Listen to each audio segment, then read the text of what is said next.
So this week, Arrepentida. Arrepentida is... The step of regret. It's an oops. It's an oops. So when we dance it, it's a start and a stop. In English, you might call it a rock step. Rock step. Yeah? Yes. Yeah. Kind of.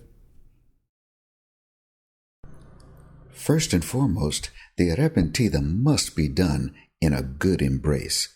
Do not allow either partner to slip in or out of the embrace. The Arrepentida is more a transference of weight in between the steps, unlike a rock step, which is actually going to put more weight on the forward or backward foot as you move.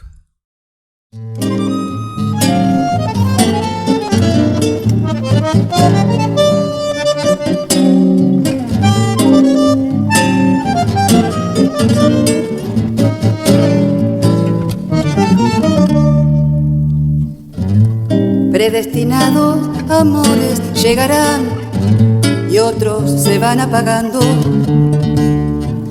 Repetiremos la historia una vez más hasta lograr comprender y este destino absurdo que elegimos. Teach me to dance.